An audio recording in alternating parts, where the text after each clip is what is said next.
Coming to you live from the 8-Bit Movie Studio, it's this week's Apocalypse. I am your co-host, Kevin Lennon. With me, as always, with his busted thumbs and his square eyes from playing them video games, is John Ferris.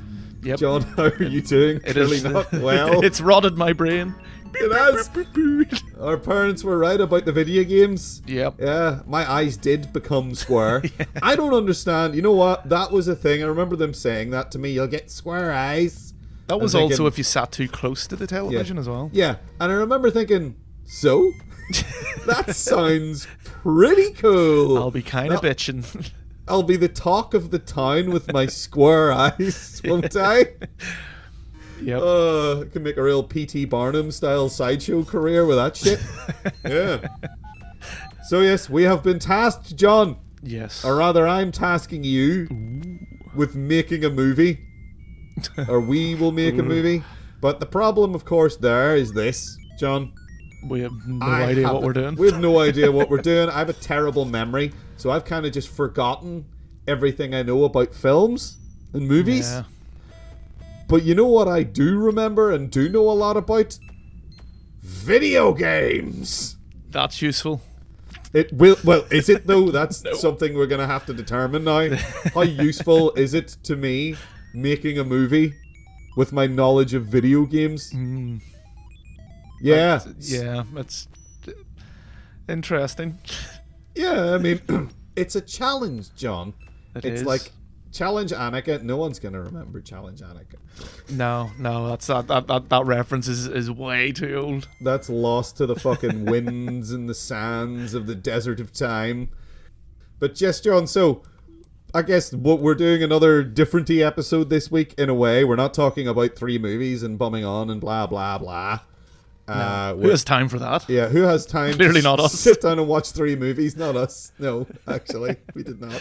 So we're just sort of going to go over exactly, I guess, the blending of the mediums or the bleeding through from one to the other, I guess. Like I guess like the starting off point is pretty much the starting off point of video games where like the cutscenes and things like that were clearly, trying to evoke a certain cinematic thing to add to their game. Like, the very early ones, I mean, very, very early ones were just text. Yeah, I mean, and then you go back, like, go north, and it's like, you are confronted with a large castle. What do you do?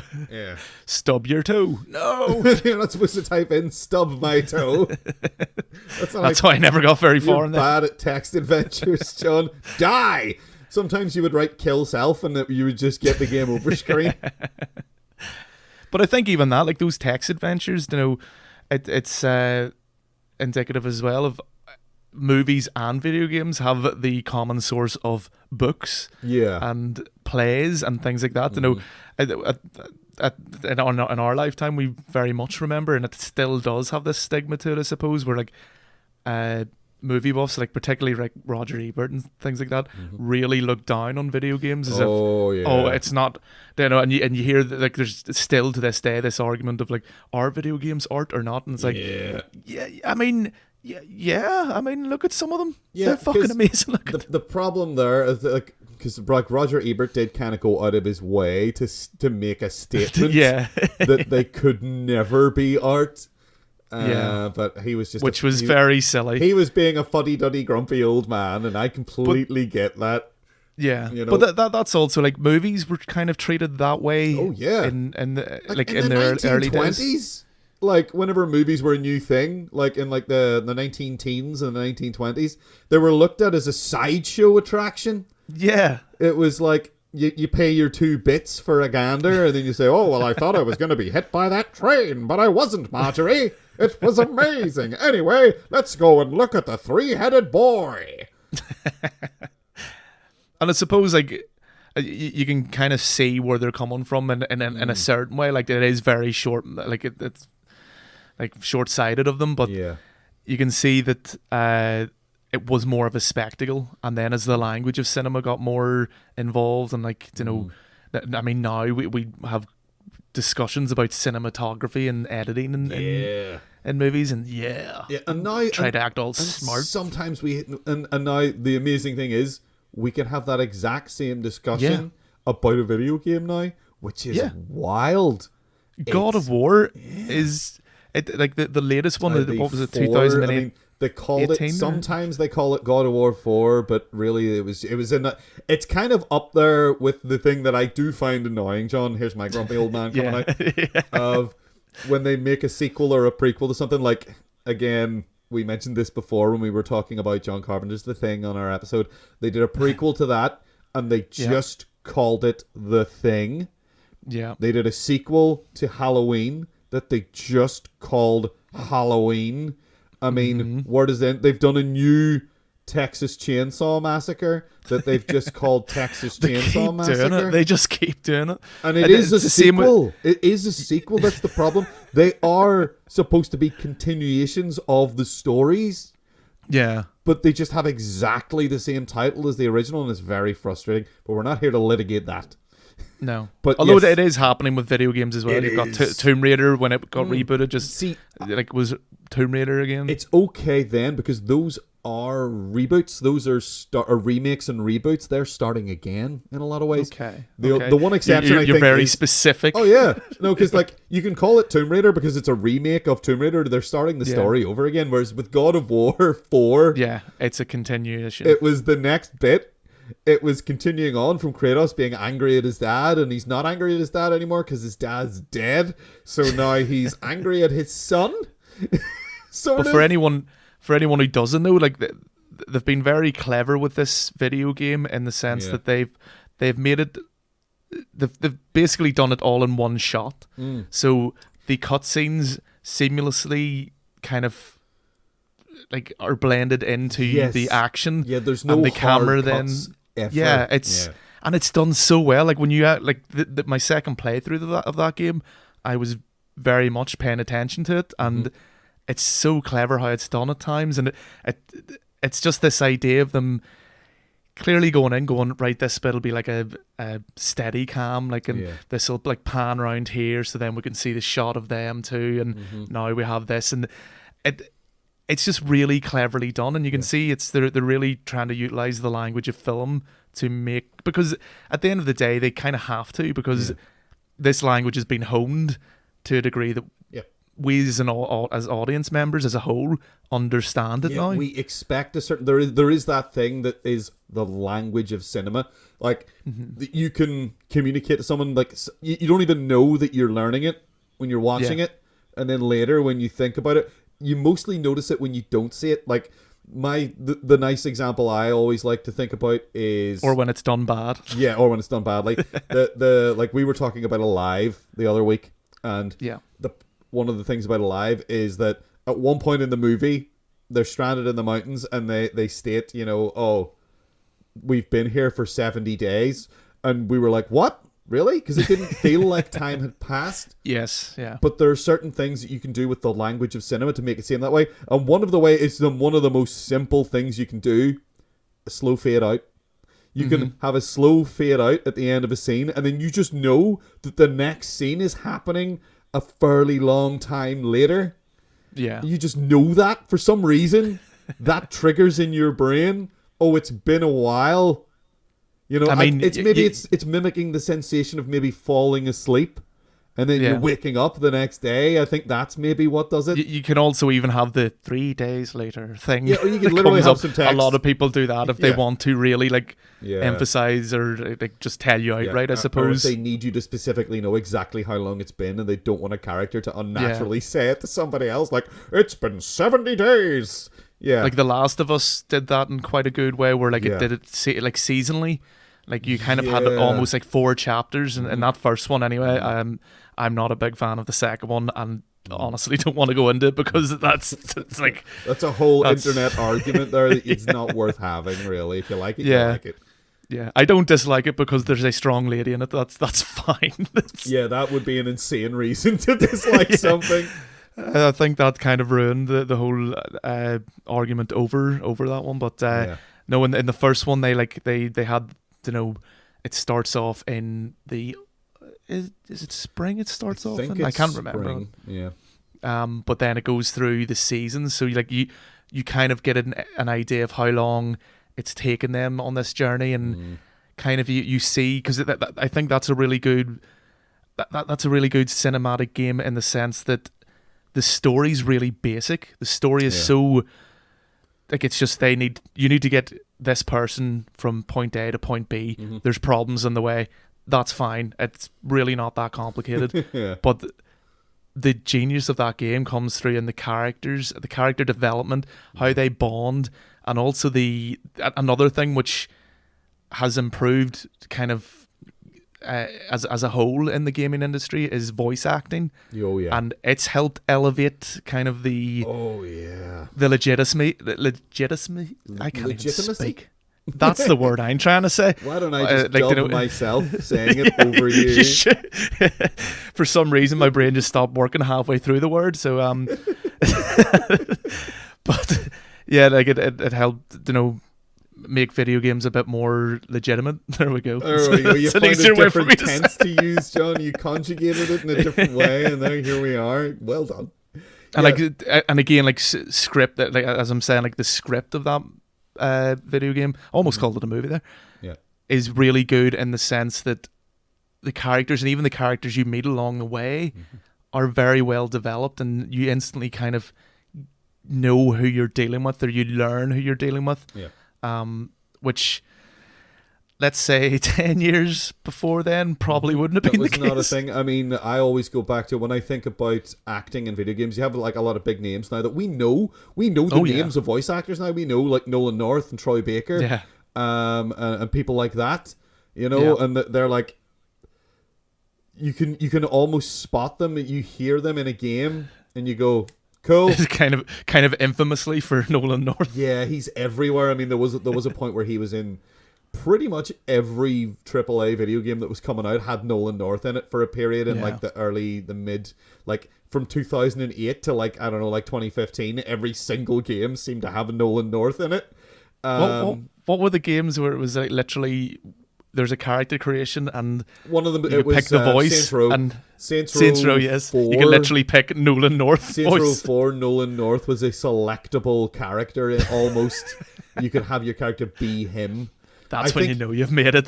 I think he had actually done the voice in a previous one.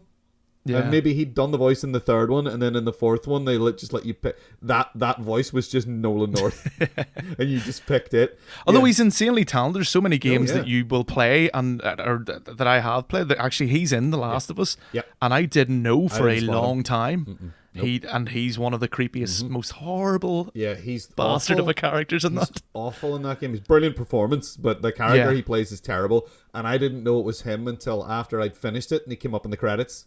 Yeah. And I was like, no, North is that. And I had spotted him elsewhere in the game because he'd done like random Soldier A and stuff like that earlier on in the game. And you're like, oh, it's Nolan North. It's cool that he's in this. And that was like a weird thing because The Last of Us was made by the same studio that made the Uncharted games. Yeah. Naughty Dog. And he was the main character in that. So you'd get to know Nolan North's voice by playing Uncharted, which is incredibly cinematic. Uncharted is basically... It's like a modern Indiana Jones. Yeah, definitely. Yeah, because it had been influenced by a game like there was games that had been influenced by movies before, like Tomb Raider. Tomb Raider was kind of like trying to do an Indiana Jones thing. It was female Indiana Jones. Yeah, it was like Lady Indiana Jones, and the focus unfortunately eventually became on the fact that it was female. Yeah. And all of the promotional art for it and all that kind of stuff was just massively over-sexualized, and there was this whole thing. Like, Lara Croft, the fake lady Lara Croft was like FHM's sexiest woman in the world, like 1997 or some shit. I don't know what year it was. But absolutely fucking ridiculous. So, fucking bunch of bullshit there. And, like, so video games have always kind of had that. I mean, you want to go back to like the earliest ones, some sort of synergy. In a way, I blame Star Wars in a way with like the idea of merchandising becoming like this thing that happened with your big blockbuster movie. Yeah. And there was a point in the 80s when like every big movie had to have the associated video game. And of course the most infamous one of those being E.T., which everyone says is the worst game ever made. Now, I've played some bad fucking games. Shit game, shit movie. Yeah, it was just poorly made. It was done in a rush. It was a problem with E.T. The guy did it in like a week or something. Mm-hmm. Steven Spielberg was super excited about it. And again, Steven Spielberg's a guy who's had a lot to do with video games. To the point where the Goonies sequel is a video game. I didn't even know that. Yeah, so there was the movie The Goonies, which, important part of my childhood. I saw that movie a lot. There is a video game on the Nintendo Entertainment System, and I think maybe it was on the Commodore 64 as well, called Goonies 2. There was no Goonies 1 game. It's not a sequel to a game. It's a literal sequel to the movie Goonies. I wonder, that's probably, it has to be, if not the first one of the first games to do that. Like, literally, like, tie directly in the story. Yeah. Yeah, it was really bizarre. I'm sure there's very few. Like, there's a bunch of... I mean, it wasn't great. It was okay. It was like a platformer thing, but it was kind of an open worldy, kind of like, you use the term Metroidvania-ish kind of thing. But I didn't really like it. I haven't played that much of it. I played a wee bit of it. I didn't play it at the time. I played it when I was probably too old to be playing it. And then went back to it a couple of years ago in an emulator. Ooh, crimes. How dare you? It's not a crime to emulate them, but I also don't own Goonies 2, so... and it's not very good. But, I mean, I think the first one, really, for me, the first time I, played a game and I was like, I get how this is like the movie was, and it kind of isn't like the movie, but it sort of is, was Alien 3 on the Super Nintendo. I vaguely remember it. Yeah, it didn't make any sense to me because there were multiple aliens, and because, video games, you have to constantly be shooting things. So there was loads of aliens that you were constantly shooting, but it was the first time I remember playing a game like that and thinking, they've kind of really nailed the atmosphere here. Yeah. In this. That's very important in it. Yeah, and it was like, that was almost a cinematic thing, but the problem was that it was two-dimensional graphics. It was like a side view of a thing, and it's like, that's not very cinematic. Yeah. And then you move on to something like GoldenEye, and they do a lot with the music in GoldenEye and sound effects to remind you that this is from a movie. But like, even if you jump ahead a couple of decades, like sticking with the Alien franchise, you've got Alien Isolation, which I know is one of your favorite favorite games of all times. It's probably, as far as movies, like games that are directly based on films or a film franchise, it's probably the best one. Yeah, as far as just what you're saying, like, it gets the atmosphere right. It nails the atmosphere. You never really feel safe in that game. Nope. It's like it captures the tone and the style of the first Alien movie. Yeah, which is an important distinction to make, because the first and second movies of Aliens have very, very different feels, and the rest, as we've mentioned before in this podcast many times, the rest don't really interest us much, but those first two movies have very different feels, and as you're saying, Alien Isolation captures that first, and like the name of it's perfect, Isolation, because you're crawling through vents just trying to survive alone. And but yeah, like it is interesting, like and I mean you've got video games like, I want to bring Mortal Kombat up, because I think Mortal Kombat is one of these ones. It's like a child's like box of toys that have just been spilt onto the floor, and like you're grabbing them, like going, I'm gonna use the robot against the like Bruce Lee action figure. The army man's gonna fight the ninja. But you can really see that, like, for a start, Liu Kang is Bruce Lee by a different name, and I think we can all agree that Big Trouble in Little China was very influential in this game, because you've got Shang Tsung, the main kind of the antagonist. He's Lo Pan. He's Lo Pan, and then you've got Raiden, who is basically there's like three characters. There's in Big Trouble in Little China. There's a wind guy, and there's a lightning guy, and then is he a fire guy? Probably. They usually stick with elemental things, don't they? I think it's like green. I think that's the guy with the green flame. I think that's why there's green flame. I don't remember. It's been a while since I've watched Bigfoot in China. I need to watch it. You can even make an argument that Johnny Cage is like your Kurt Russell stand-in at that point. Kind of is a wee bit, yeah. Like this kind of dumbass, like in Mortal Kombat, he's just this like dumb actor who's stumbled into this tournament by the looks of it. Oh, but, no, it's real. Yeah. But like even that, like there's so much movie influences to make that fighting game. Yeah. And I mean, pretty much any fighting game has your Bruce Lee stand-in. Mm-hmm. Absolutely. I mean, Tekken has one. Like Law in Street Fighter 3 and beyond. Super Street Fighter 2, maybe. I don't know what the first one he showed up in. But he's really skinny, extremely ripped Chinese guy with exactly that haircut, wearing the black sort of sweatpant trousers and the little black pumps. You know, and that's the Bruce Lee style. You know, that's Bruce Lee in Enter the Dragon right there. That's the one they always go to. It's always Bruce Lee at the end of Enter the Dragon when he's actually the Sleeping Dogs, open world, one of the best open world games, which kind of gets overlooked a lot of the time, but. It's got the Game of Death suit, doesn't it? Yeah. It's got the motorcycle suit from Game of Death, the yellow with the black stripe on it. Yeah. It's very good, very referential. There is even like DLC where you go to a tournament that's basically Enter the Dragon. Just Enter the Dragon, yeah. You go out to a wee island with all these other people from around the world who've been called to this tournament, which is actually, again, the plot of nearly every fighting game.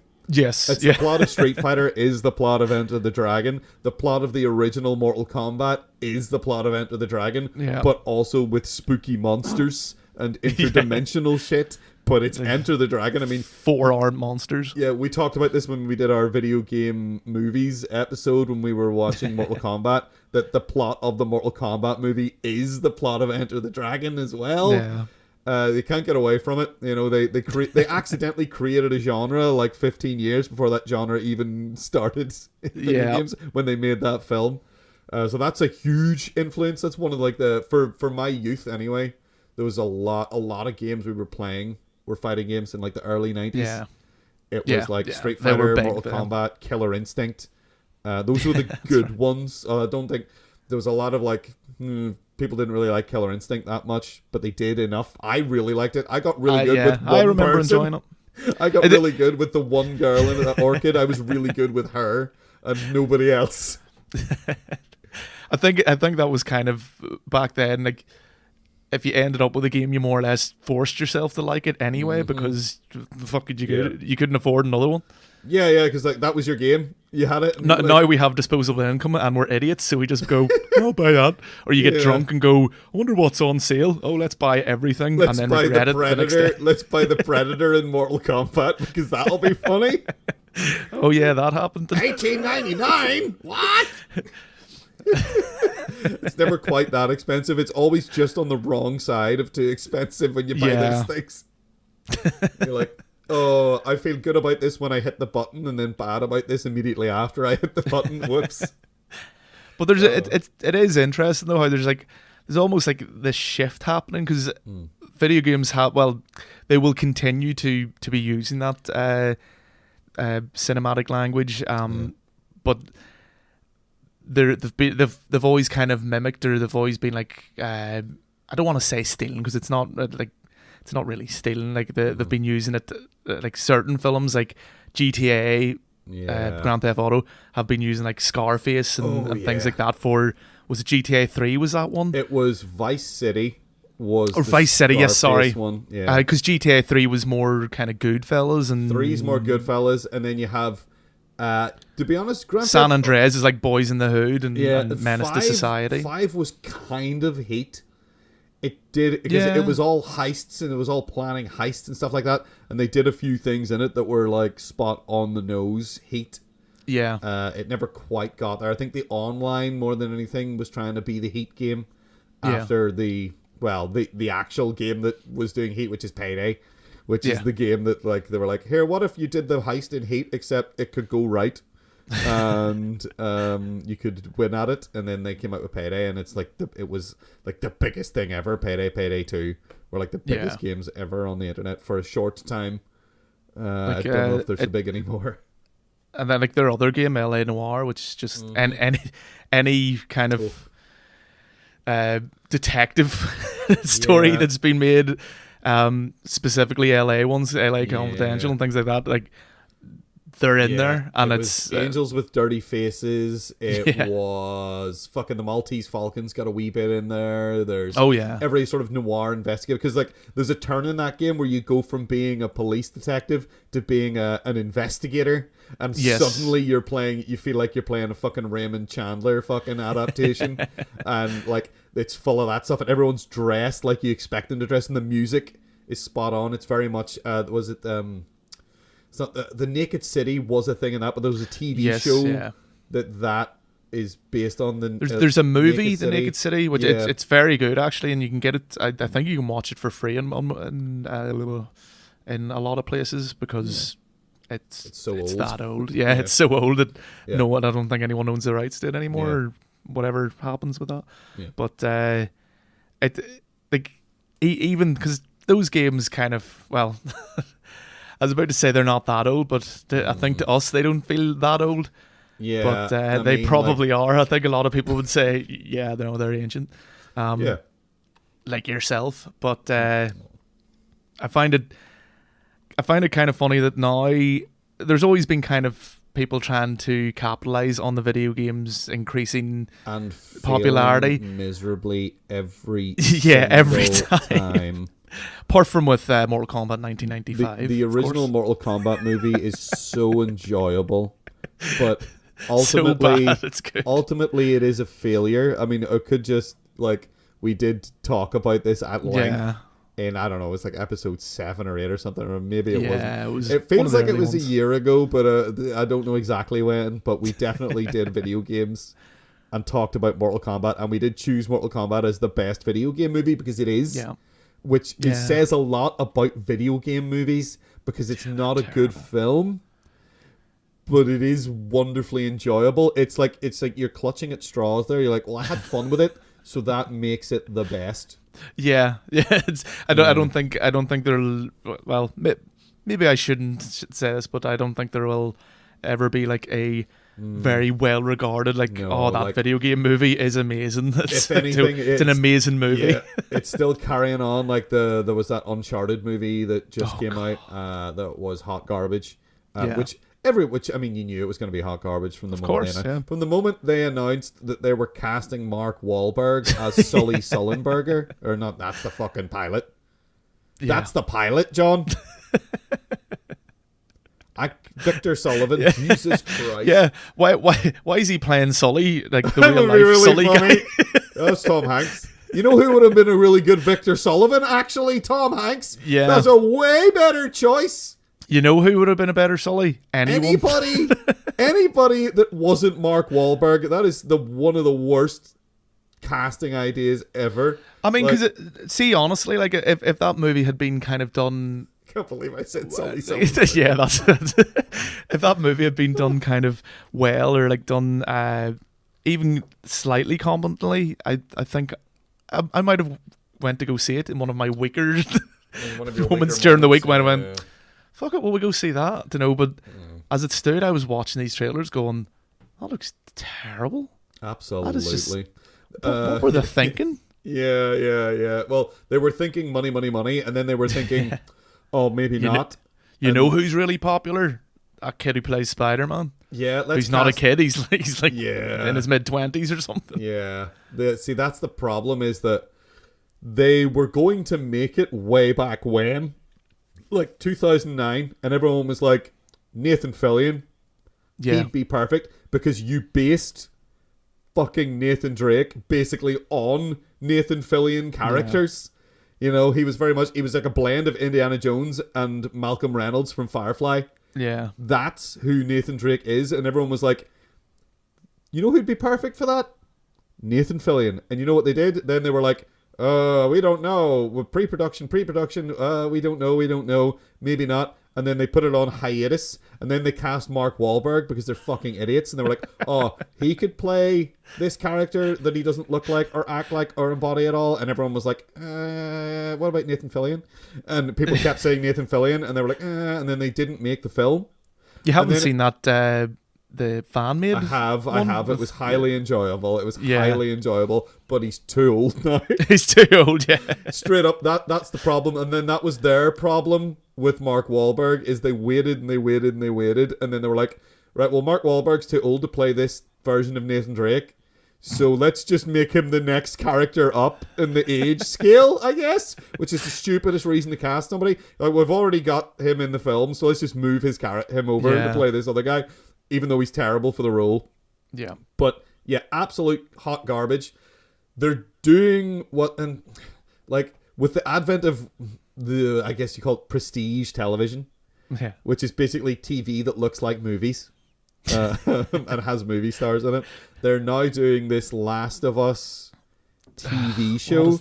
So the snake has looped around to eat its own bum. Where they're like, oh, the thing is though, it's probably going to be the first based on a video game property that isn't complete slurry. But I don't say that with a lot of confidence. Oh, yeah. I'm just saying that if I had to bet on something turning out like watchable.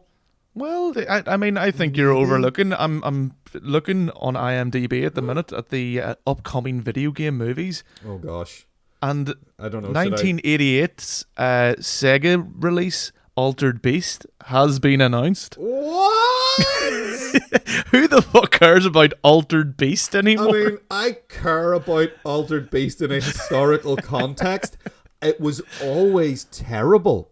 Yeah. It wasn't a good game. It just had really big sprites. And everyone was like, that was the thing. I remember people talking about that at the time. And being like, and I was only a wee kid, but I still understood that, like, the sprites are really big does not make video game good. No, in fact, it kind of makes it bad because you can't. If the sprite's big, there's not a lot of screen left. Yeah. And if all the sprites are big, like, the problem with Altered Beast is you were, like, walking along constantly from left to right as big other sprites walked in suddenly from the other side of the screen, and you had to like react and fight them, which is kind of fun. It's almost like what rhythm games are like, but not really. But it was bad. It wasn't fun. Speaking of rhythm games, Fruit Ninja has been announced, a live action feature film based on the mobile app game. How the fuck? Live action? I thought you were going to say cartoon, because there's no characters in Fruit Ninja. No. It's just a bunch of fruit that flies up, and then you're on the screen. Mark Wahlberg is playing a watermelon.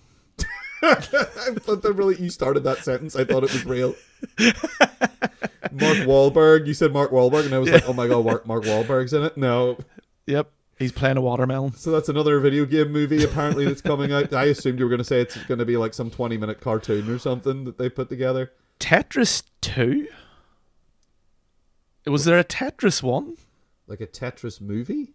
Maybe they're doing like a Goonies 2 thing with it, where it's part of a planned Tetris trilogy from Threshold Global Studio. This is the first I've heard of this, and I'm very confused as to how you make a Tetris game. It's just a bunch of people running away from blocks falling out of the sky. Okay. And that's maybe it. So it's going to be kind of like, so The Rock's going to be in it, basically? It's going to be like Rampage? Maybe. You know what? That's a good video game movie. I'm just going to say it.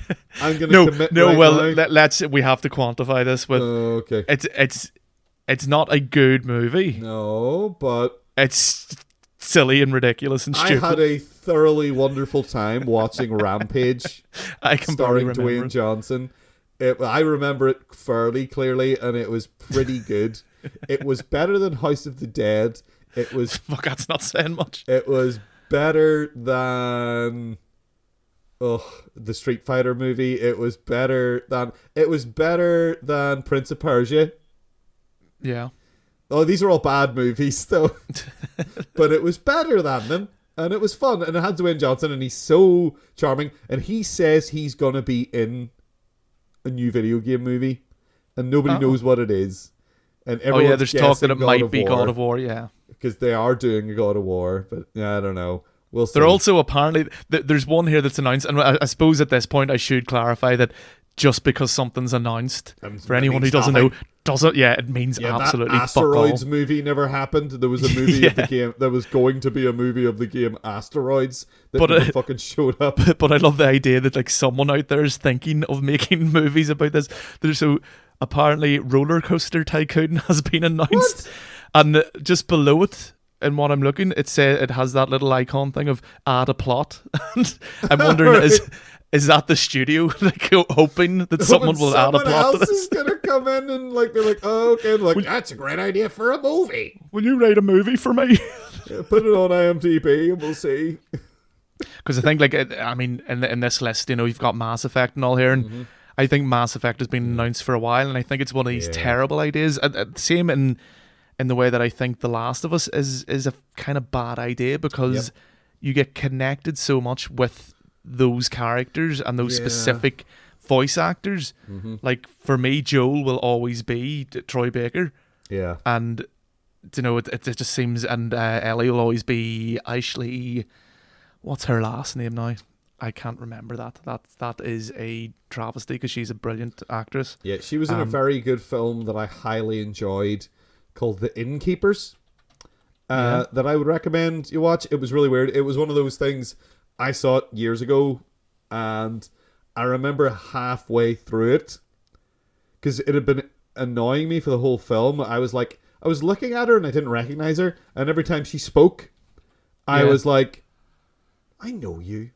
And halfway through the film, now it's a horror film, and halfway through, I just pointed at the screen and screamed, "It's Ellie! That's fucking Ellie!"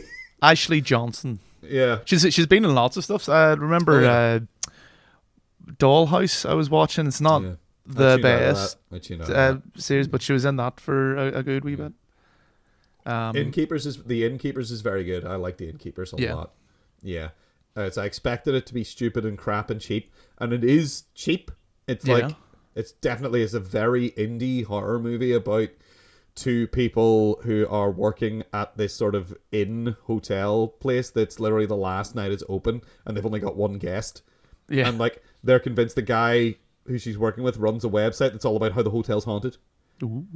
And he's like got all these crappy wee videos of like, look, this door closed by itself and all this stuff. And then they're like, tonight's the night we're gonna prove, because this is the last chance and there's nobody staying in the hotel, we're gonna prove this place is haunted.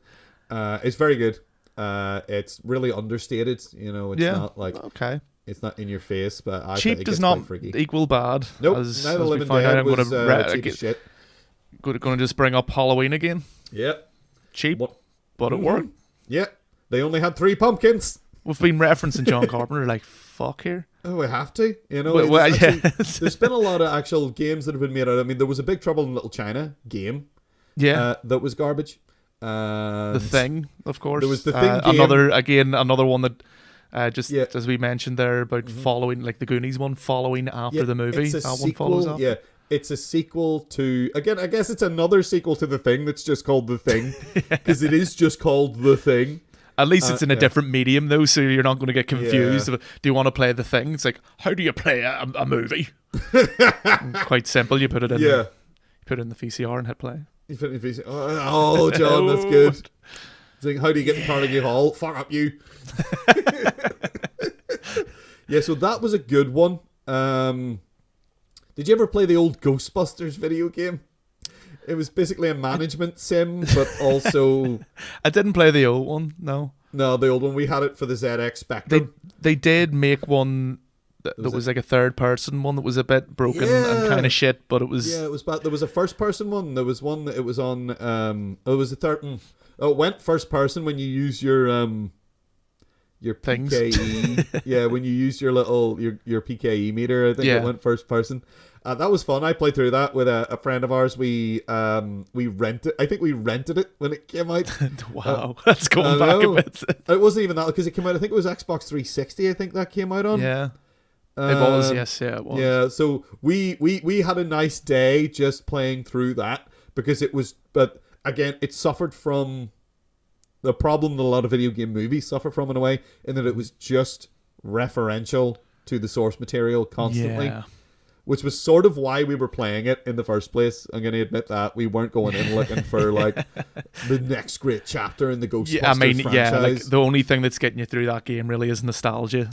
It's, hey, we're in the library. Hey, we're in the fucking hotel from the that's movie. all it is. That's all it is. And it's a bit sad that it was full of that. Kind of works for us in some some sense. But do you think that's why, then, there's not as much... Because I think at this stage, like, we've kind of clarified that, you know, video games kind of taking the language of movies has worked, and it's gotten better as people have started taking it more seriously, and people have employed voice actors instead of, like, back in the day people used to just do the voices themselves at times to save money. One of the greatest games I've ever played was the first Resident Evil, and it's a great game, but the voice acting in it is some of the worst in anything, but almost to the point that it makes it better, and that's in that sense that, like, it's so bad it's good. Like, you like, and the dialogue's terrible. Like, that door. That's literally a line, and that's how he says it. He says, "Don't open that door." It's like the two bits. It's like the two clauses in the sentence were recorded on separate days. And it's amazing that, like, it gets so far that it actually gets released and people are happy with it. Yeah, and it worked. It was very successful. Great. I loved it. We used to have running jokes about Barry Burton. You and I, when we were like 12. What is this? Just coming across things that were it was very obvious what they were, and just stopping and going, "What is this?" And then, "What is it?" Blood. So bad. But now, if that was in a game now, it would be in the jarring. Reviews. It would be in the review that, like, the voice acting's terrible, whereas back then it was just the way it was. It would be treated the same as if it was in a movie. Yeah. But it seems that video games are more successful kind of aping on movies, and doesn't seem to be as successful the other way around. Not at all. I mean, like, video games that try to act... Because it's mostly been video games acting like movies. Yeah. Whereas when it comes to, like, the movie video game thing, it's like movies based on video games. Mm-hmm. And I don't know why they're always terrible, but they are. There must be something going on in the background between the studios that is making them awful. Yeah. I think it's people who don't understand what's making them popular as well. Like, you know, even going, we can't let this Uncharted thing go. But, like, getting Mark Wahlberg to play Sully, who's a beloved character in those video games, is very odd. And even, I mean, you could even say, like, he doesn't look like him. He doesn't even have the mustache. They've put so little effort into making him kind of fit that character that what's the point in calling your movie Uncharted if these characters, and not to even mention what he called Spider-Man boy, Tom Holland. Tom Holland, yeah. You know, is he a good fit for a young Nathan Drake? I don't know. He could be in a different production. Yeah, he could be a younger Nathan Drake. He was not the problem with that movie, and in fact, he was the problem for the studio when it came to marketing the movie, certainly. Because he was very honest. He's known for not mincing his words in interviews by accident most of the time. He has given away, like, things about Marvel movies that he wasn't supposed to give away, and everyone the loves cynic him in me for it. always thinks, though, what was that, like, you know, it was like probably planned. Allowed, or they wouldn't have shown it. Like, I would say they would be very strict. No, looking at the interviews he did for the Uncharted movie, I'm going to say no, that's just him. Because he was straight up talking about how he felt awkward the whole time, and how he felt uncomfortable, and how like, saying that the movie was stupid without saying it was stupid, and, like, basically saying, like, I felt really unnatural, you know, standing there in front of this camera and being told you have to stand there and look cool. Oh no. And I didn't feel cool. You know, like, you don't nobody at the studio was saying, "Here, say that." Nobody said that. No. No, that stuff like yeah. So I like him for that, and I like that it does seem to be genuinely just like I'm being interviewed, and I'm just going to be honest with the interviewer. Which like Hollywood glitterati people who are used to that stuff are used to like talking around things or just laughing off questions, whereas he just tries to answer them, and he's great. So yeah, I like that. This Uncharted movie is going to be terrible. It was terrible. The Last of Us TV show, again, based on a franchise from the same studio. Yeah. Don't know. It's that thing though where, like, I almost don't see the point in that the game is so cinematic. You could literally just. You could cut it up. You could cut it up, and it would be like. I suppose actually, now that we're back on to Naughty Dog, this is a good point to talk about ludonarrative dissonance, because that's the thing where like that is the leg up that a movie will have over a game, where a lot of games, and although games are becoming more and more sophisticated, that they don't have to just be like shooty third person games or first person or whatever. Like they can be a wee bit like you can like have that Alien different 3 mechanics. Game. That Alien 3 game was a shooter. Yeah, and there are no guns in Alien 3. Yeah. That's the whole point of Alien 3 is they have no weapons. Mm-hmm. And like I'm not going to sit here and sing the praises of Alien 3 because it's not a great film.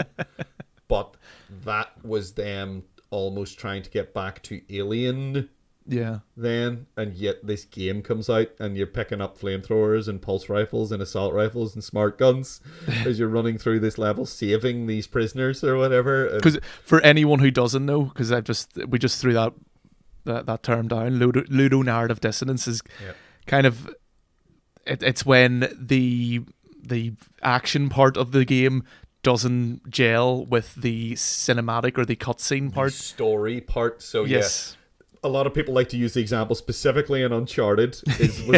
Uncharted seemed to be the one that popularized the use of the term. Maybe I think it was by the time we got to like Uncharted 2 or 3, people started using it a lot because they were like. And the problem is as well that when it comes to game design, like the game designers would almost accidentally be pointing it out because there's a bunch of challenges in those games for killing so many enemies with this weapon and this weapon and this headshots. Weapon. And whenever you do that, it becomes very clear to you the number of human beings you have killed. It's like kill 50 people with this gun. Yeah. Kill 100 people with this gun. Now that's 150 people there that you've killed if you get both of those, not to mention all the other people in between with the other weapons. Yeah. And like it's like by the time you get to the end of Uncharted 2, you've killed about 1,000 people. But you go into the cutscenes and Nathan Drake isn't acting like a guy who's murdered 1,000 people. No. And no one else is treating him like a guy who's murdered 1,000 people. But you just sort of accept it in a way until someone who's really sat down and thought about it writes an article pointing it out. Yeah. And then, because I didn't think about it going through Uncharted and Uncharted 2, I didn't think about it. No, your brain does this weird thing where it does just divorce the two almost. Yeah, but it was fun, so you don't think about it. If somebody else, I'm glad those people exist. I do enjoy reading things written by those people. Yes. Where they'll write an article about how, here, did you realize you killed this many people? Nathan Drake is a mass murderer. And then you go, like, you see that title and you go, whatever. And then you think about it for like 5 seconds and you go, oh, hold on. Mm-hmm. Yeah, that's wild. So, yeah, there is this breakdown between having it be cinematic and having it be fun. I think they found a better way to do that with The Last of Us. Yeah. Because in The Last of Us, it's different. It's kind of like, and again, a lot of times you're killing zombies. Yeah. And it feels more in tune with the story when Joel kills someone with a bottle. Plus, he's not meant to be like he's is not a heroic character. He he's is an anti-hero. He's a bit of a shit and he has a dark past. And people treat him like a guy who's killed. Like by the time you get to the end, of The Last of Us, depending on how you play it, you can stealth a lot of that stuff. Yeah. But there are points where you have to kill people. You've maybe killed like 30 humans by the end of that game. Yeah, that's the low number if you've been as you say, if you've been stealthing your way through it. Yeah. I mean, you might have killed a lot more other like monster people. You have to kill them, and they don't really count. I don't know why they don't count, but they don't count. Monsters aren't people. They don't count. Oh my god, I can't believe he said that. But they're monsters. Yeah, so they found a better medium there. So The Last of Us, I think, the gameplay and the cutscene and the story stuff gel better in The Last of Us than they do with Uncharted. I mean, it's harder to do with Uncharted because it's this light-hearted, like Indiana Jones kind of adventure stories. Indiana Jones does kill people too, though. Oh yeah, but they're Nazis, so it's all right. Yeah, exactly. See, again, monsters, John. They're monsters. Yeah, monsters aren't people. Nazis aren't people. Yeah, exactly. He never kills a guy who's just guarding something. No, who's been hired to just guard something, whereas Nathan Drake does that a lot.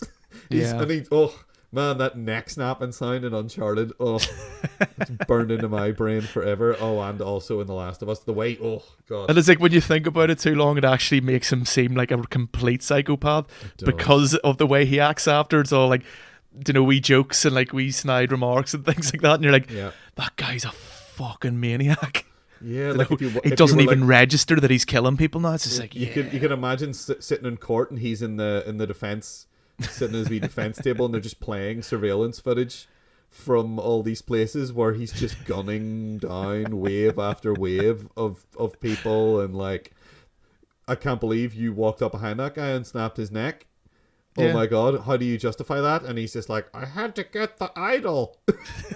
You had to what? I had to get the idol. It saved the world. It's a Chintamani stone. What are you talking about, mate? Straight to jail. Straight to the chair. Jesus fuck.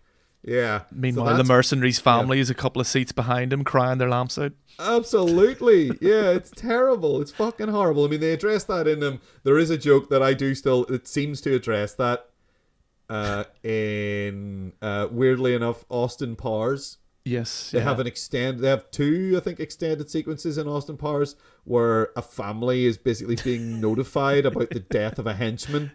Yeah. And it's funny, but then you think about it, you're like, because like James, the joke they were making is that James Bond murders these people quite merrily. Yeah. And like, again, if you look at a James Bond movie and you look at Uncharted, there's more of a sort of a connection there. The number of people James Bond will gun down in an enemy base or whatever.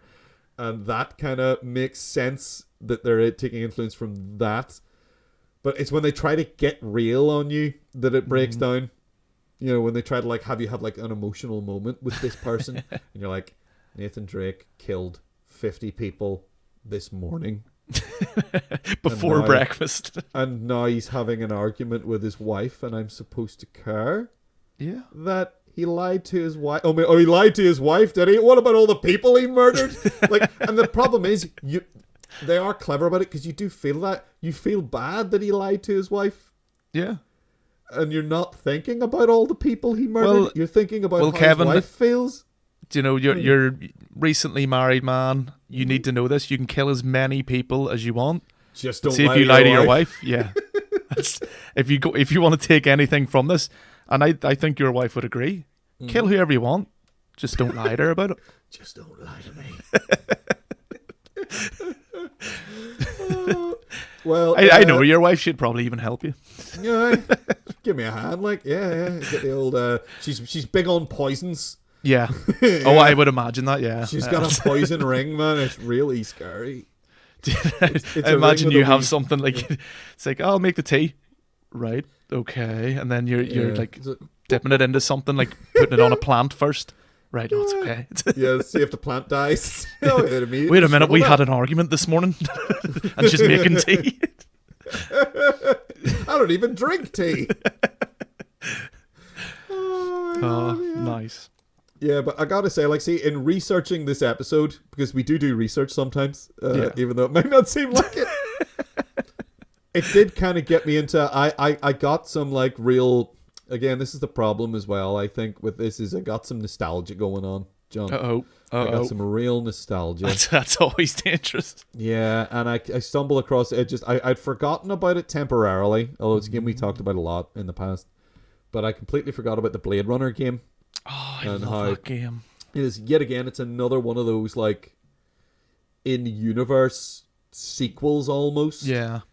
Where it's available in Good Old Games. Yeah, and that's the thing, is I'm thinking of going back and playing that because I remember loving it. I remember, if you want to talk about a game capturing a tone quite well, the Blade Runner game. It's very good. And it came out a long time after the movie came out. It was the late 90s, was it? And it used to come on like 7 DVDs or something like that. Yeah. It was. I think it was probably, they were probably CD-ROMs. Yeah, CD-ROMs then, actually. but there was a lot. Yeah, there was a whole box of them. That was when PC video games used to come in big, huge boxes, and you have one CD just in the middle and a manual that was like fucking 500 pages thick. You never played the Monty Python games? I did. I played the Meaning of Life game. That was on several discs as well. Yeah, that was crazy. It was crazy to even think that a movie like that could be made into a video game, and then when you played it, you're like, oh, that's why, because they just approach this like Monty Python approach everything and go, nothing needs to make sense. So there you go. Just do this weird fucking puzzle. It was a bunch of weird shit. You'd click on stuff and strange things would happen. And then there'd be a puzzle in there somewhere, but the puzzle was almost figuring out what the puzzle was to get you to the next thing. Because you'd be like, well, I click here and this guy points out and goes, "Oh!" and then goes away again. Like, is that part of this or not? I don't know. There was a hilarious bit where in the background there was like a red light district with all the XXX and all this and nudes. And if you clicked on that, you went into a screen that had goats wearing lingerie, and then Eric Idle, you couldn't click away from him, and Eric Idle would loudly go, "Oh my god, what are you watching, you sick bastard!" Like, so basically anyone who's in the room with you would like turn around and go, "What the fuck is that?" and just see you looking at pictures of goats with like lingerie photoshopped onto them.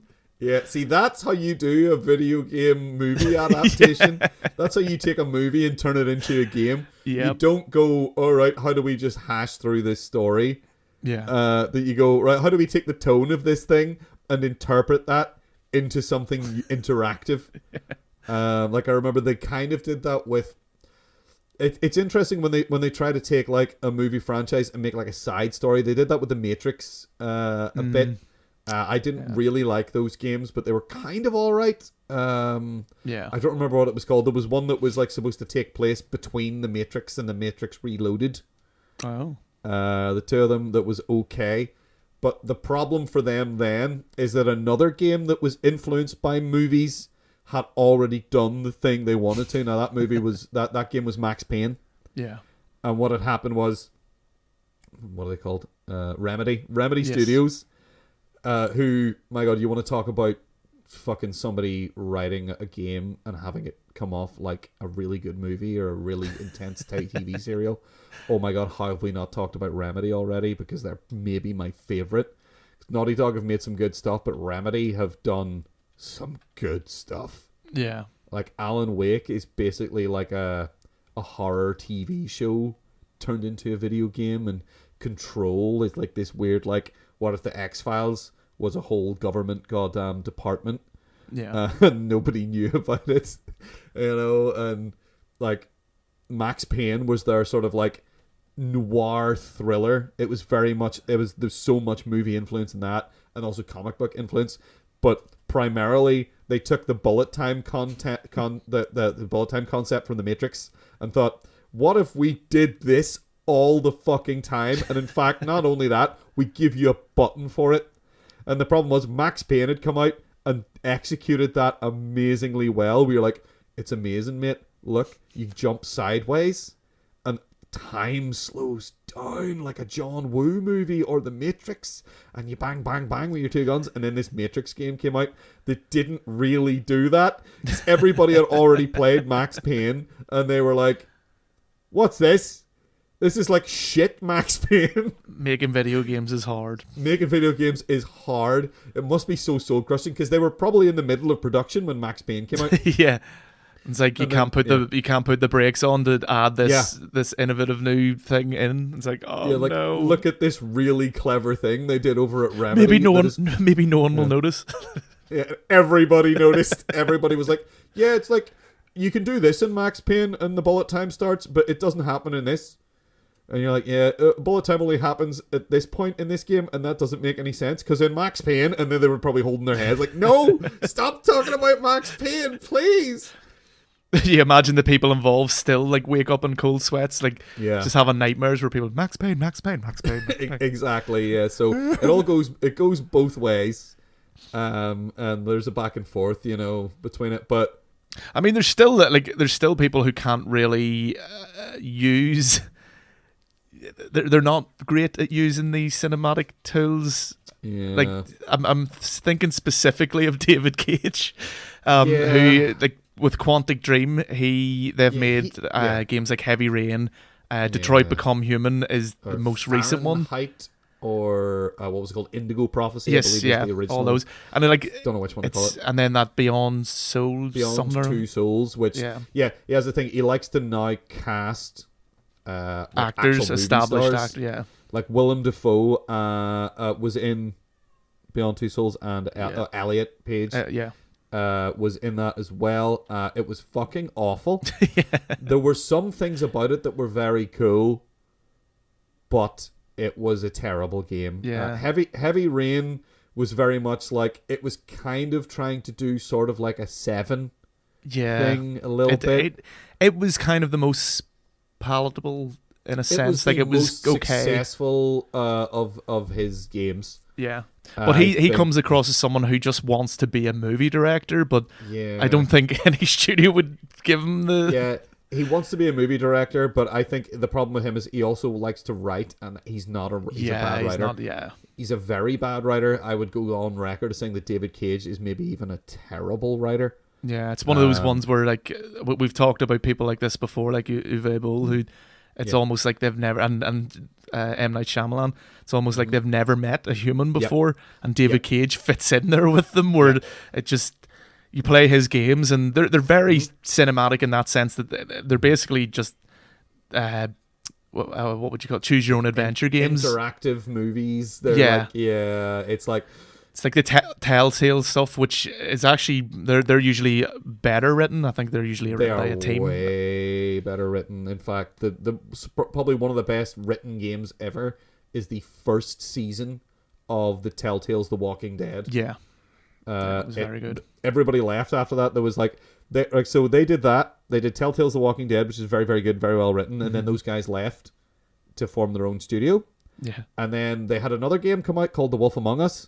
It was incredibly well written, and then those guys left. As soon as they got successful with that, they left and formed their own studio somewhere else.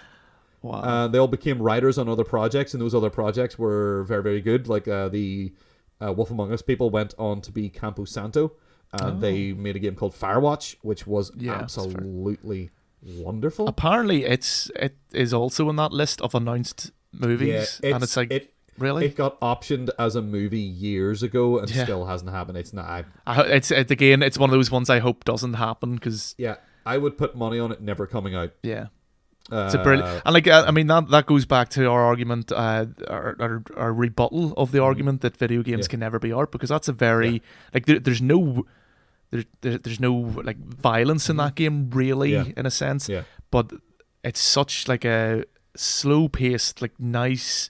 Oh, it's so well put together. Like you're just kind of bonding with this voice on a radio and learning kind of secrets and learning about your character as well. And there's something very fundamentally just great storytelling in it, because all this, like all these like video games and movies, and I'll just reiterate, it all comes from storytelling. We're just trying to find different mediums to tell a story in, and I think people getting a bit arsey and getting a bit snobby about it is kind of ridiculous. Yeah, and like it can be a serious story. Like, I mean, again, The Last of Us. We keep going back to The Last of Us. It's a great example. It is. Yeah, it's great. Of a very intense, serious narrative told in a video game. You can be serious about it like that, or you can get really stupid with it and incredibly cinematic at the same time with something like there's a studio called Supermassive, who make some of my favorite things that I've played over the last 10 years. They made a game, we referenced it before when we were talking about, we had did an episode about Wendigos. Yes, yeah. They did a game called Until Dawn, which it's fantastic. I absolutely and completely adore that game. It's great because they were working with some very good technology at the time, so they were able to create the look of a shitty, low rent kind of low budget B movie kind of thing. Mm-hmm. They were able to put in all these actors that you recognize in it. Like Hayden Panettiere is in that, and Rami Ishmael is in that. Not Rami Ishmael. Malek. Rami Ishmael's a game developer. Rami Malek. You've been very bad with names today. Well, at least Rami Ishmael's a fucking video game related. Give me that, alright? Sorry, Rami Ishmael. He's made some really cool games as well. Anyway, so Rami Malek's in that as well. There's a bunch of people are in that. It's very good. They've done another series called the Dark Pictures Anthology, which they're all cribbing off different kinds of horror movies. They're a very horror focused studio, and they capture the tone of a schlocky horror movie so well that it's like, and they're doing what David Cage did, but if David Cage wasn't a hack. Yeah. You know, because wow, just come on right out with it. I have no problem with giving shit to David Cage. I think he's a shitty person as well. He seems like a real shitty guy. Yeah. He seems horrible, and his games are bad games. They are pish. And they're badly written. Everything Supermassive have done has been in the same mold, but competent. 1,000 times better. Yeah, like I feel like when I fail at a David Cage game, I failed because the thing he was trying to get me to do with a controller was ridiculous. Whereas when I fail at a Supermassive game, it's because I wasn't paying attention. And also, whenever something does happen that I feel good about failing because I want to see what happens now. Yeah. You know, I want to see what happens if this character is dead for the rest of the game when they could have survived. That's the thing about their games. Everyone can survive and everyone can die. Branching story arcs. Yeah, and it makes it fascinating, which is something you can't do with a movie. Yeah. They've got this huge sort of influence of They tried movies. It with Clue. They did that like multiple aliens with Clue, but it becomes a logistical nightmare, and you can only really do it it's almost like a gimmick. Yeah, there's 6 different prints of the film, and each one has a different ending. And depending on what viewing you go to and what specific cinema, you would get a different ending for the movie, which is fucking amazing. Yeah, that's ridiculous. Such a smart idea, especially for a murder mystery. Yeah, like how do we get to go? Here, we could get people to go see this maybe 2 or 3 times. Yeah. Yeah. Oh, yeah. Cool. And which is fucking wild. Whereas in their games, it's like you go back and you can go to the branching path. And you're like, what if I do this? What if I? And sometimes it's a choice. Sometimes you choose to let someone drop or something like that, and that's much better. I think it's much better if it's your choice rather than your like a quick time event that you for anyone who doesn't know what a quick time event, it's literally when a button comes up and you have to like tap it or hit it and sometimes it can be very unforgiving. You have to do something before it's too late, and you might miss your window, and then something bad will happen. It used to be in games that it was just an annoying thing that would pop up. And I remember the first time I experienced one was probably Shenmue. I don't want to talk about Shenmue. That's the name of the game. Yeah, it just sounds very nasally. Yeah, in Resident Evil 4, there was a few of them, and they were just like... they were terrible. Complete fail ones. If you missed it, you just had to, and it was no point, is you just basically just had to watch the same cutscene over and over again until you hit the right buttons. And that's an awful way to do that. Whereas with Supermassive, they have this cinematic experience and they have you invested in the characters, and like they do a good job of investing you in characters in the same way that a schlocky B movie does it, where you're like, oh, I like this guy, and I like this girl, and I like this guy, but I hate this girl's horrible, and this guy's horrible too. And you kind of get into your head, like, when you're watching one of those movies, you're like, oh, they're gonna die really horribly, ha ha ha ha ha. With those games, it's like, if I see the opportunity to drop that fucker off a cliff later, that fucker's getting dropped off a cliff. It becomes a way more interactive experience, but you still get that same feeling you get from watching one of those films. Yeah. So I think if you can even go in and go, oh, she's horrible. I want her to be the only survivor. Yeah, exactly. Yeah. It'd be really funny if this awful person is the only person who lives at the end. Yeah. So it's, if you want to talk about movies influencing video games, like the best one, if you're going to talk about the best ones, you're going to talk about like Uncharted, you're going to talk about The Last of Us as being like good games. But I think the most successful at that are Supermassive. Yeah. At being like a cinematic experience as opposed as opposed to being a video game. Yeah. Because people tried to do this in the 90s and even the early 2000s with FMV games where they were actually filming people, and it always, they didn't have the budgets for it, they didn't have the actors for it usually, or the actors weren't committed. I mean, if you want to look at like one that there's one in particular that has full of great actors that is awful. There's Ripper, it's called, which stars fucking Christopher Walken, and it's got Burgess Meredith in it, and it's got fucking, it's fucking nuts. The cast list, and like they're all there and they're all doing their thing, but they're doing it in a B movie way. Yeah. In a way that I think that's also another thing, is like back then, you know, you do need directors, and you need, like, actors need to be directed, and like they need to know what you expect of them. Yeah. And I think a lot of people in the video game industry early on didn't realize that, so it was just like, okay, with Christopher Walken, just do your thing, just read the line, and they're too scared to go to say to Christopher Walken, big actor, no, that's not right, come and do another take. They're just going to go, no, that's fine. Yeah. And like sometimes you're asking an actor to do something that's not natural for an actor to do, especially in Ripper. Like, I'm just going to use Ripper as my perfect explanation of why this is a bad idea. So there is, in Ripper, sometimes your character that you're playing as will be in a scene. There's an actor who plays him. Yeah. Sometimes he's in a scene, and sometimes the camera is supposed to be you looking through his eyes. So when you're an actor and you're a TV actor, you're a movie actor, you are trained and you are hammered in your head, don't look at the camera. Yeah. Don't look at the camera. Never look at the camera. When you're doing this game, you're being told, talk into the camera, which is a very unnatural thing for them to do. And I think there's a big problem with Ripper in that I think they convinced Christopher Walken about looking into the camera too much. Because there are some scenes in Ripper where your character is in the scene and Christopher Walken is talking into the camera. He's looking at the camera and talking to the camera. And so he's actually, or maybe it's just Christopher Walken is talking to, like, he's breaking the fourth wall here. He's talking to you, the player. No. No, Sean. It was a feeling of directing, and it was a feeling of budget. I think it's one of those things as well. If you get like all these people, you got Kate Capshaw, you got fucking Burgess Meredith, you got Christopher Walken, you got what do you call him? The guy from the fucking Warriors is in it as well. Oh yes, I know. Name I always forget. I think he's a brilliant character actor. The Warriors come out to play. That cunt. He's also in The Crow. He's brilliant. He's in it too. So it's very expensive.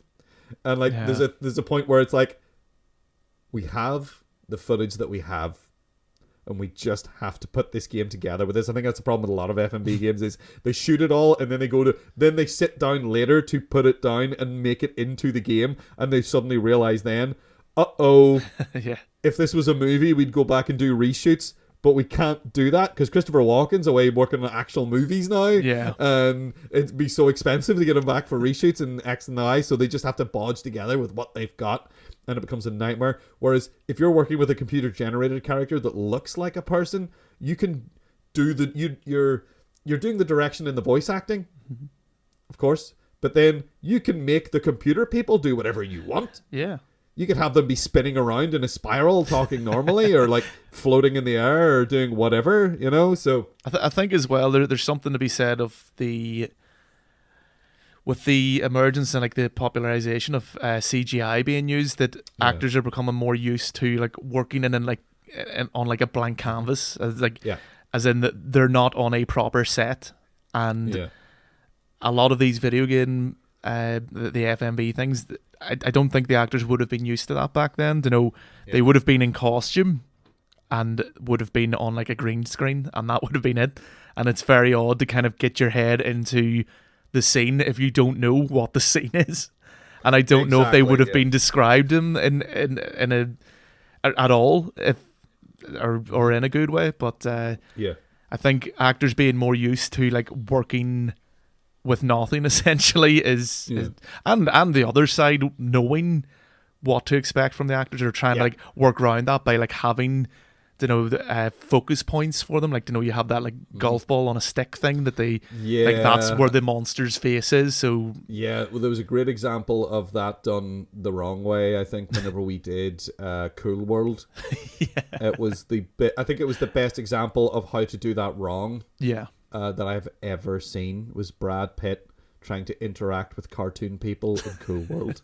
I don't want to talk about Cool World. And we won't. That's all I'm just saying. It's just like, that's what happens when you don't take that shit into account. Yeah. And you contrast that with today, and like every Disney movie that comes out now has an all-star cast. Yeah. It has somebody, most of them have like somebody in the leading role that is someone people will recognize. Like Chris Pratt he got cast in like every cartoon. He's Mario. He's our new Mario. He's the new Mario, which I don't know how that's going to go. And to be honest, I don't care. It's a video game movie, so it's going to be shit. Yeah, I mean, I'm not going to go see it. Again, I would like to be surprised by it, but at the same time, no. Fuck Mario. No, I mean, Ben Schwartz got cast as Sonic, and I like Ben Schwartz. Yeah. But I'm not seeing the Sonic movie. Like, I have no interest in seeing that.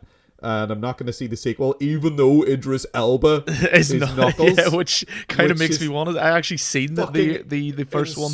And inspired casting for Idris Elba there. Right. Is it okay? Is it good? All right. Yeah, like it's not bad. Like, Jim Carrey is doing his Jim Carrey crazy thing, because Carrey. There's two Jim Carreys. There's the really good actor Jim Carrey, and then there's the bonkers one.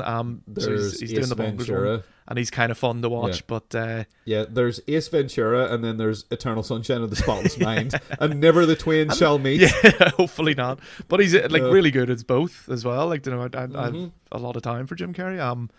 But it's possible. Like, I don't think there's. I think that's the best you can say about any of these video game movies. Is like the best you can hope for is that it's possible. Yeah, but the best that you can hope for from a movie video game, like, what's the best? I mean, for me, it's always going to be, as far as things that are directly based on specific movie franchises. Yeah, Alien Isolation's the one. Yeah, there. It took the tone from a movie, and it took the sort of the narrative and the universe from that movie, and interpreted it in this great way. It's not even just the look of it or whatever, and saying, oh, it looks like it. It's hard to nail down with video games, like the secret sauce, what it is that makes it great. But it's the fact that when I was playing Alien Isolation through, and still even to this day, because of the nature of the creature's behavior and stuff like that, you can kind of replay it a lot without, you're not just doing the same thing over and over again. And you get that same feeling, the feeling that I got when I saw Alien for the first time. Sometimes you get that creeps up on you, and you suddenly realize when you're in an event, you're walking through an event with your torch, and your torch is running out of batteries, and your little motion tracker goes off, and there's something, and you can hear something shuffling in the vent nearby, and it is the worst feeling in the world, but it's also the best one at the same time. Yeah. They just fucking nail it so hard. They did such a good job. Every other Alien game is shit. Yeah. Because they never did that. They never made me feel like they had the one creature. It's become a sort of in vogue thing now in games to have like, oh, there's this one thing that's chasing you. Yeah. Now, they had sort of done that in Resident Evil 2 way back in the day, a wee bit. but it wasn't quite like that. And in the new Resident Evil 2 that they did a remake of, they made it a bit more like that. So it's kind of like going and infecting other things in a way, which is nice to see that. It's influencing in other places. So I think for me, the best movie related video game is definitely Alien Isolation. Yeah. The best tonally like a movie is probably still Until Dawn. Yeah. I really like Until Dawn a lot. I think the tone is great. I think they most nailed the tone.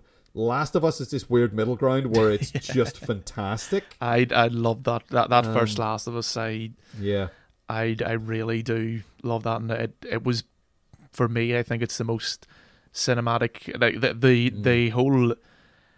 I defy anyone to play the opening section of that and not be in floods of tears. Yeah, by the end of it is wreck. Yeah, very powerful, and it's so well. And it's the thought that went into the camera work and the shots and the placement of the actors. Like all these, again, just reiterate all these cinematic language things. Yeah, that it all seems to be on point, and it's very, very well done. Not to say Alien Isolation or Until Dawn isn't, but it's very it seems a lot more. Like Until Dawn, as you say, is like intentionally like a schlocky B-movie thing, and it does that spot on. But The Last of Us always has that place in my heart because it's that Jesus, these characters, I'm with them the entire way through, and whenever there's a death of like even these ancillary characters, I feel it, and I'm like, no, not that guy. Like, oh, we had these plans, and the plan might have just been to get across this field, but it was heartbreaking. Very well done. Yeah, they do such a good job. I think the writing in The Last of Us is really the Last of Us is written so well, and then converted to the screen. Yes, yeah, excellently. And again, we'll just go back to it. A lot of this stuff, it just does boil down to the story writing first and foremost, and I think video games can get away with a lot more. I don't know, like maybe not having great cinematography or editing. It's very different for a video game, these things, than a movie, but you can like it gets away with a lot more because I suppose it's still in its infancy in that way, and also that you have the interactive part of it to fall back on, whereas movies, it's just that you have a movie, it is from start to end not going to change at all. You can't make fucking Indiana Jones jump back into the plane and fuck away off home. You can't pick up the wrong grail in Indiana Jones just to see what happens to him. I turned into an octopus, class. Oh, amazing. But do you think that's a thing? Do you think every single grail in that room at the end does something different? Does a different thing? Because he just happened to pick up the get really old and melt one, which is one of the worst ones. He got the worst grail, whereas there's an octopus grail and there's a become your parents' dog grail, or your hands are now feet like grail.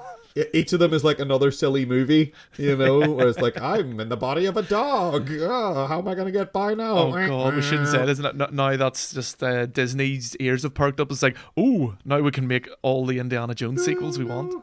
Oh, they're going to do that anyway. Well, true. They're already doing that. There's another one happening, I think. I don't know. I haven't been following that because I don't care. No. But I think there's still... You and Harrison Ford have something in common then. Damn right, man. Man, leave Harrison Ford the fuck alone. Like, he just wants to fly his wee planes or sit at home and get stoned. That's Harrison Ford's, thing. Let him do that in his retirement. Stop rolling up to his door with a big pile of money and saying, come on and do Indiana Jones. And he says no. And then you'll be like, make the stack of money bigger. And then they keep doing that until he feels like he has to. Yeah. It feels like that's what they're doing. It's like, you can't say no to $50 million. But I made the characters so unlikable last time. Why does anyone want them back? They don't. They don't. Yeah, they don't. But they'll still go see it. It's like Star Wars, like those Star Wars movies. There hasn't been a good Star Wars movie since 1984. There's been good Star Wars games though. There have. You know what? That's a good point, John. Yeah. Super Star Wars, Super The Empire Strikes Back, Super Return of the Jedi, Jedi Fallen Order. Exactly. That Jedi Fallen Order game was fucking brilliant. Oh my. And that's very cinematic at times as well. Exactly. Because it has to be. Otherwise people would be raging. Something like that. Those the Dark Forces games and the Jedi Knight then from that. They weren't very cinematic, but they were trying to make you think about the films the whole time. Yeah. In a way that was kind of okay. Because the way they made you think about the films was, here, what if we let you shoot lightning out of your fingers and kill, or like throw stormtroopers at walls? Oh yeah, that'd be awesome. Thank you very much. Yeah. So all that shit's great. I mean, like, if I'm going to choose them, like, I think I'd definitely go with, like, The Last of Us, Blade Runner, and Alien Isolation, I think, for, like, movie video games. I mean, I'll always say good. God of War for the way it's shot, which sounds so weird. It's the first game I can really say that. It's so strange to say that in about a video game, especially if for people who don't play video games as well, talking about how it's shot, they'll be just like, what are you talking about? You fucking idiot. But it really is like, okay, you have control of the character while you're in control of Kratos, the main character. But when it goes into those cutscenes, there's no seams in it. It just kind of flows. And I think I got a good couple of hours into that game before I realized it was all one shot. Yeah, I was like, hold on a minute. There'd been no change of angle, like outside of the camera literally moving. There's a ridiculous fight with a character which is just called Stranger at this point. In the story where they're literally hitting each other with trees, and it's ridiculous. Yeah. But it is so phonetic, and it's so like you're right there in the action. It's so well done that the second time I played through it was just like, this is a great action sequence. Yeah. Let it not just a video game sequence. Like, this is just a great action sequence, and I have a lot of time for that one as well. It's gorgeous. Just really, it also helps that we've gotten to the point graphically where we can have characters emote. Yes. I think that's really important. Like Ellie from The Last of Us, I feel so connected to Ellie from The Last of Us. Like, there's a specific moment in The Last of Us, and it's literally the last moment in the game where it's all about how you feel is completely dictated by her face and the tone of her voice. And it's perfect. Yeah. And it is like, you want to talk about Empire Strikes Back having a downer ending. The end of The Last of Us is crushing. Yeah. But still amazingly satisfying. And I think that's a credit to the people who made the game, and it's a big credit to like Ashley Johnson. Yeah.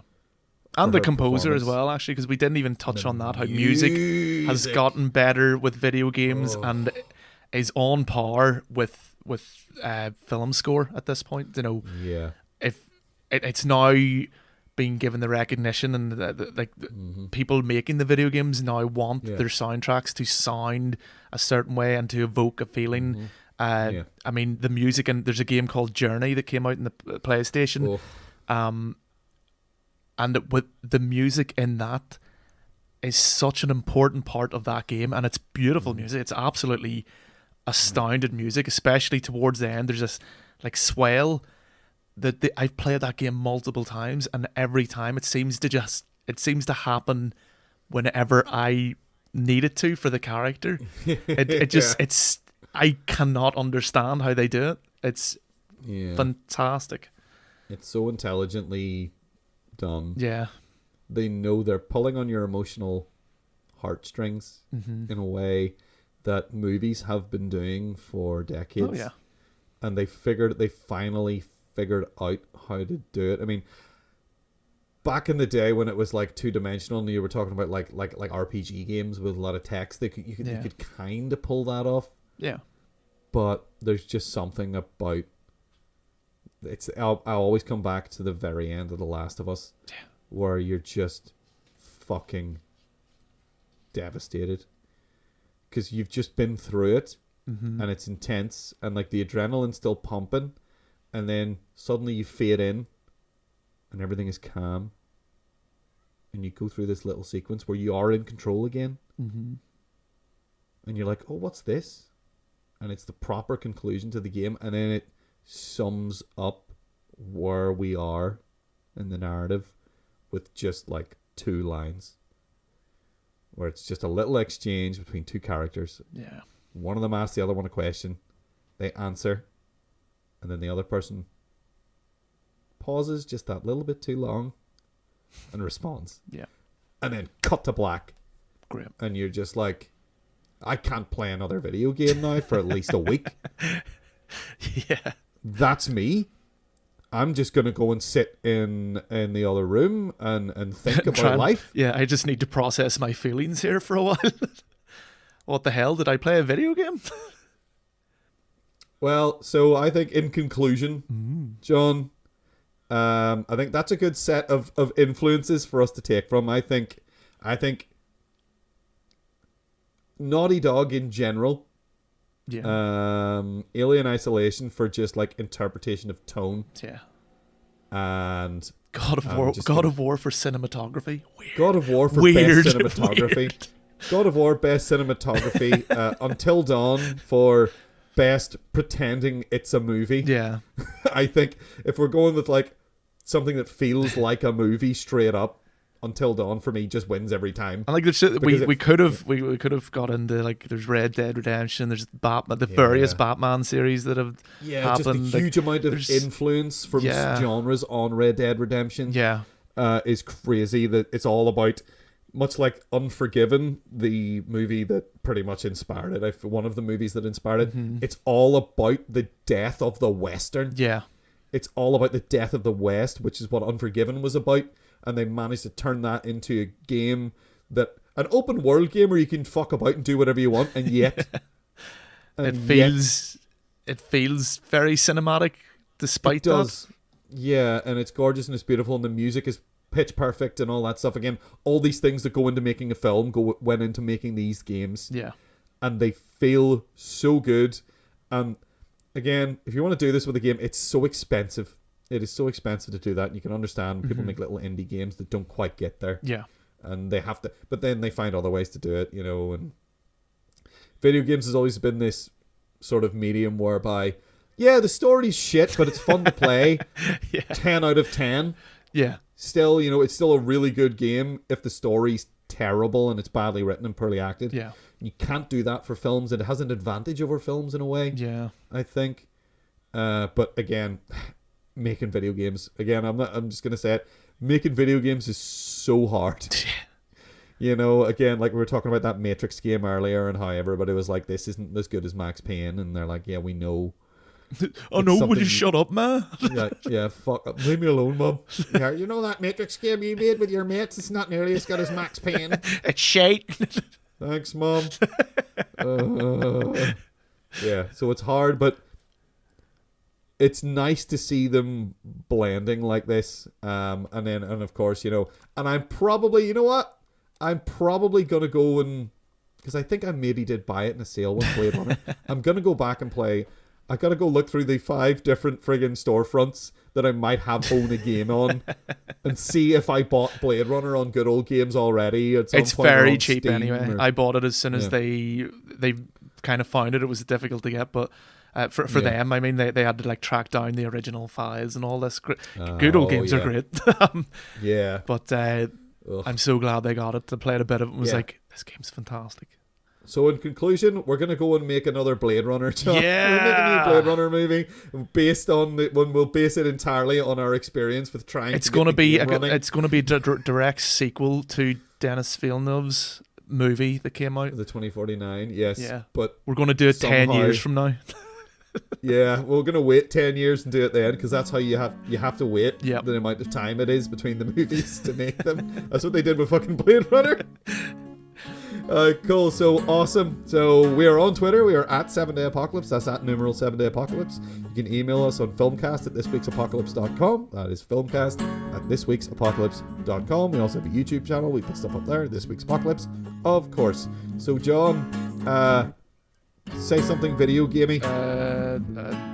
That's me. I don't know.